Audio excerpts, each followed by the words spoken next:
How you doing, Joe? I'm doing well, Rich. I just want to tell you I'm now VP of Safety. You're now VP of what? Safety. What do you mean VP of Safety? I just moved over to Safety. You're blasting...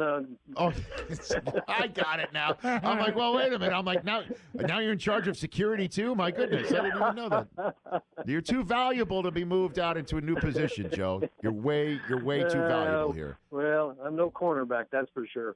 Well, you're shut down. I know that. You locked this thing down, and it's great. It's great. What you and your colleagues do every single year here is truly remarkable. And now the weekend is here. How do you gently tell the enshrinees to make sure they don't go on too long? How does that go down? It's a challenge, as you know, and we start literally the day after they're elected. We meet at the Super Bowl. They're elected on the Saturday of Super Bowl weekend, and then we get together at the Super Bowl, and then we have a meeting the Monday morning after Super Bowl where we go over what to expect Hall of Fame weekend as best as we can. That early, they're still on a high and they're not really listening, but we do tell them about the speech length and we give them a certain range. And then we remind them through the course of the year, and they come and visit and they do a site survey here, and we remind them again. Then we exchange emails and we remind them again. And then we look at the draft of their speech and we remind them again. And then we have the enshrinement ceremony and they forget. Yes. At least we're all on the same page on that front. Do you and your colleagues take a little bit of a friendly wager on who's going to cry? Do you have that? Well, I won't tell you the year, but there was a particular year when I've got the earpiece in my ear, as you know, from the two networks, kind of going back and forth, hearing what's going on, and in one of the network booths, they were doing a little bit of how long someone was going to go because he was going rather long. And the back and forth was, I think he'll be this, I think I'll be that. And they asked me, and I said, I hope it rains. Really? That's a good one. I like that. I've got Joe, yeah. I was just going to say that, the thing to remember that, we're asking these guys to summarize, sometimes 15, 17-year careers in 10 minutes, and it's impossible. We know that. But they try their best, and hopefully they at least make their long speeches interesting. Has anybody ever gone shorter than 5 minutes, Joe? Oh yeah. We've had guys that have been 5 minutes is pretty short, but the one that comes to mind, this even predates me, and I've been here as 40 years. But when Joe Perry was elected, he got so emotional. He got to the podium and he just said, "I'd like to thank my mother and Tony Morabito. Thank you," and sat down. And that was it. That was a wrap. Okay. That was it. Yeah. Now. Who's coming back this year, possibly, that you haven't had back here as a returning Hall of Famer in a while? Well, we get such a great response every year that, just about everybody has been back. But, with Ed DeBartolo coming in, there's, obviously all of the 49er Hall of Famers, Joe Montana, Steve Young, they're all going to be here. And that's always good to see. I love it when, the other Hall of Famers from a given franchise, even if they didn't play together, come and show support. So that's very strong with Eddie B. And then, some of the guys that are getting up there in age, it's so remarkable to see them make it every year. Forrest Gregg is here, who, has been here. I don't think he's missed one. I'm not sure about that, but I don't think he's missed one. Bobby Mitchell is here. Wasn't able to make it last year. So it's good to see them when they get here because it shows that how much it means to them.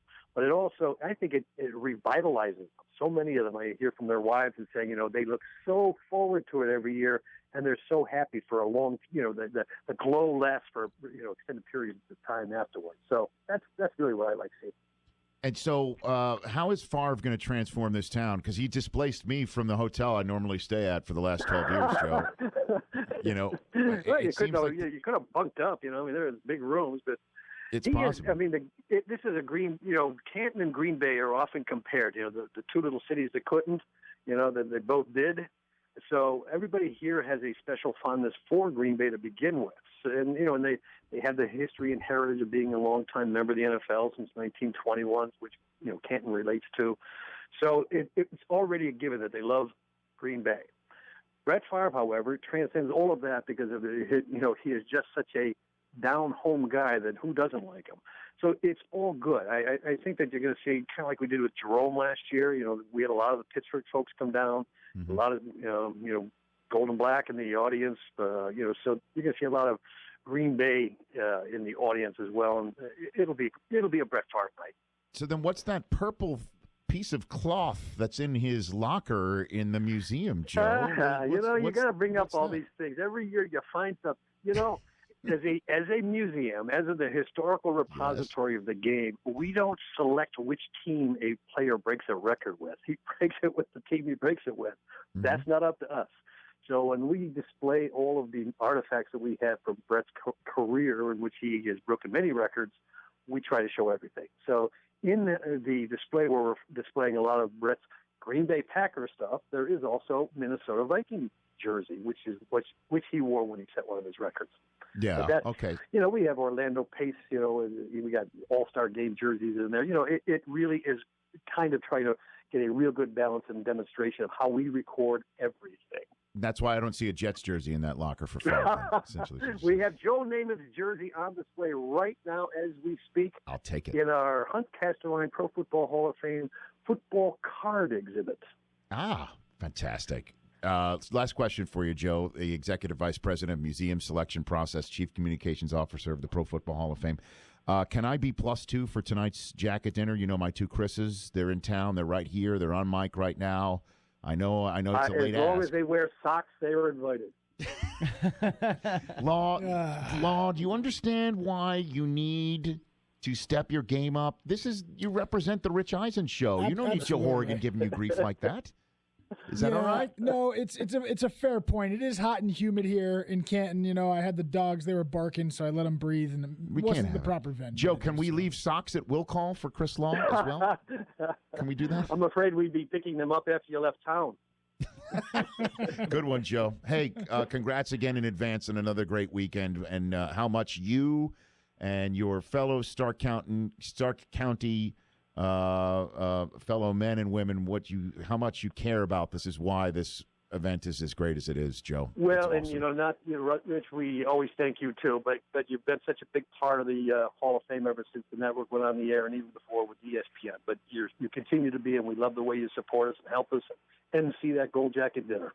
Yeah, I'm looking forward to that. The gold jacket tonight. Thanks again, Joe. Appreciate it. Thank you, Rich. The Rich Eisen Show, weekdays at noon Eastern on Audience.